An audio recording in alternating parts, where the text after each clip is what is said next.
কখনোই মেনে নেব না।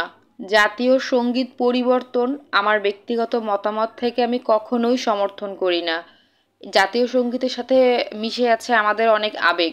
আমার সোনার বাংলা আমি তোমায় ভালোবাসি, এই গানটি গেয়ে আমরা ছোটবেলা থেকে বড় হয়েছে এই পর্যন্ত। গানটি যখন আমরা শুনি এবং গানটি যখন গাই, বিশ্বাস করেন তখন আমার গায়ের প্রতিটা লোম দাঁড়িয়ে যায়। আমি এতটাই আবেগে আপ্লুত হয়ে যাই।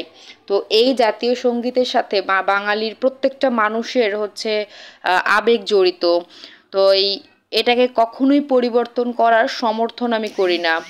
জাতীয় সঙ্গীত পরিবর্তন, আমাদের দেশের নাম পরিবর্তন, ভাই দয়া করে আপনারা যারা দেশ সংস্কার করতে এসেছেন, দয়া করে এই জিনিসগুলোতে হাত দিবেন না।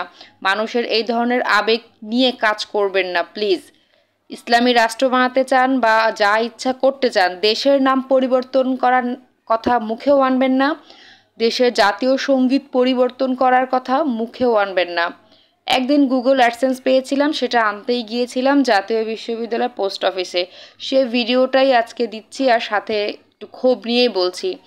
আমার সোনার বাংলা আমি তোমায় ভালোবাসি গানটির মধ্যে যে কি আছে রে ভাই, কি আবেগ যে লুকিয়ে আছে অন্তত আমার ভেতরে, আমি তা বলতে পারবো না। আমি কখনোই এটাকে সমর্থন করব না জাতীয় সঙ্গীত পরিবর্তন করেন। প্লিজ আপনারা দয়া করে এবার থামুন। দয়া করে যা করেছেন এবার থামুন। দেশ সংস্কারের নাম করে আর কোনো নৈরাজ্য বা বিতর্কতা প্লিজ তৈরি করবেন না। দেশটা আপনার একার না, আমাদের সবার।